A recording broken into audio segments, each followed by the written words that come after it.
Happiness killed me, अ brides death bed. यह कहानी एक सच्ची घटना से प्रेरित है, लेकिन गोपनीयता को ध्यान में रखते हुए कैरेक्टर्स और प्लेसेस के नाम बदल दिए गए हैं और वास्तविकता को कहानी का रूप देने के लिए कुछ बदलाव भी किए गए हैं। यदि इस कहानी से किसी को भी थोड़ी बहुत भी तकलीफ होती है तो उसके लिए मैं दिल से क्षमा प्रार्थी हूँ। आज की कहानी एक ऐसी लड़की की है जो अपनी ज़िंदगी के सबसे हसीन मोड़ पर खड़ी है, फिर भी ना जाने क्यों मौत के मंजर उसके सामने आ रहे हैं। तो चलिए सुनते हैं इस कहानी को। कभी कभी हम नहीं जानते हमारे साथ क्या हो रहा है। एक पल में गम, दूसरे पल में ही खुशी।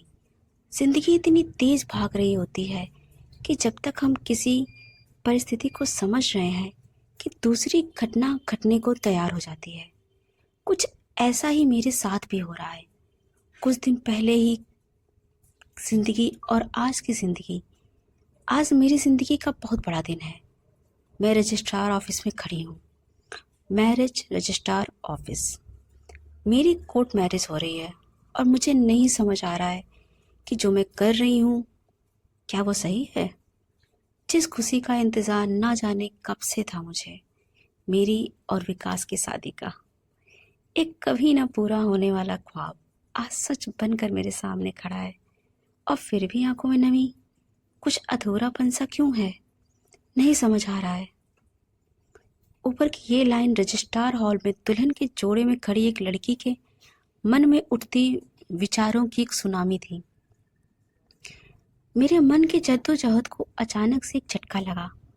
रजिस्ट्रार के बुलाने की आवाज़। शादी के लिए हमारा नंबर आ गया था। मैं और विकास के परिवार वाले रजिस्ट्रार के सामने गए। सारी कागजी कार्रवाई होने के बाद हमने एक दूसरे को वरमाला पहनाई। तब सभी लोग बधाई हो कहकर एक दूसरे की मिठाई खिलाने लगे। विकास ने मुस्कुराते हुए मिठाई खिलाई और धीरे से मेरे कानों के पास आकर मुझसे बोले, कॉन्ग्रेचुलेशन मिसेस मल्होत्रा, अब खुश? विकास सच में जानना चाह रहे थे मुझसे कि मैं खुश हूँ या नहीं, या फिर ये कमेंट था। मैं भी पागल हूँ, ये क्या सोच रही हूँ मैं। विकास ऐसा क्यों क्यों बोलेंगे, वो भी तो मुझसे कितना प्यार करते हैं। शायद। रजिस्ट्रार ऑफिस में से निकलने के बाद गाड़ी में मुझे और विकास के पीछे की सीट पर बैठा दिया गया। हमें बैठाया तो गया था पति पत्नी की तरह, लेकिन हम हो गए थे एक अजनबी की तरह। गाड़ी आगे बढ़ी। ड्राइवर ने गाड़ी में गाना चलाया। दीवाने हो के हम मिलने लगे सनम, जब से जुड़े हैं सिलसिले, आंखों से रूठ कर नींदें चली गई, ना जाने कैसे गुल खिले। ये वही गाना था जो विकास हमेशा मुझे सुनाया करता था। कभी कभी हम एक दूसरे के साथ ये गाना सुनते हुए इतने रोमांटिक हो जाते थे कि एक दूसरे में ही खो जाते थे।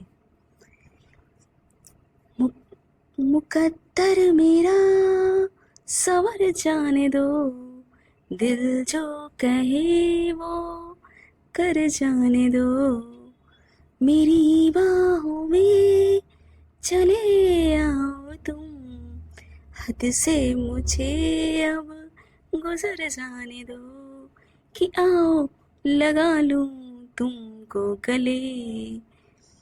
इस गाने को सुन कर के छोटी सी स्माइल चेहरे पर आ गई, जब पुरानी यादें ताजा हो गईं।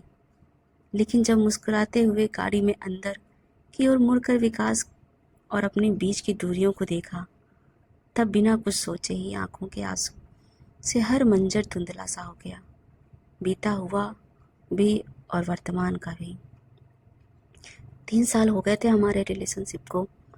याद है मुझे, जब मैं पहली बार विकास से उसके घर पर मिली थी। आदित्य भैया से मैथ के कुछ क्वेश्चन पूछने थे मुझे, इसलिए गई थी मैं। इतने में गाड़ी अचानक से रुक गई और इसी के साथ साथ मेरी यादों की गाड़ी में भी ब्रेक लग गया था। दूसरी गाड़ी से आदित्य भैया उतर कर आए और विकास से बोले, काफ़ी देर हो गई है, तो ज़रा रुक के चाय नाश्ता कर लिया जाए। विकास ने हाँ में सर हिला दिया। तब मेरा ध्यान बाहर की तरफ गया तो बाहर देखते ही दिल की धड़कन इतनी तेज और आंखों के आंसू दुल्हन की सारी मर्यादा तोड़कर निकलने लगे। दिल तो किया कि चिल्ला चिल्ला कर इतनी रो कि अपने अंदर का गम का ज्वालामुखी बाहर निकाल दूं, लेकिन ये एक दुल्हन को शोभा नहीं देता, इसलिए सिर्फ अपनी आंखों को ही बहने की इजाजत दी। ये दिलसाद गार्डन है जहां मैं और दीदी हमेशा आया करते थे राम लड्डू खाने। बाहर हर जगह मुझे मैं और दीदी की ही नजर आ रहे थे, साथ साथ हंसते और मस्ती करते हुए। वो सारी यादें जैसे अभी भी वहां बिखरी पड़ी थी। चारों तरफ अपने और दीदी के साथ साथ देखते हुए मेरी नज़र एक मंजर पर रुक गई, जिसे देखकर मेरा दिल घबरा गया।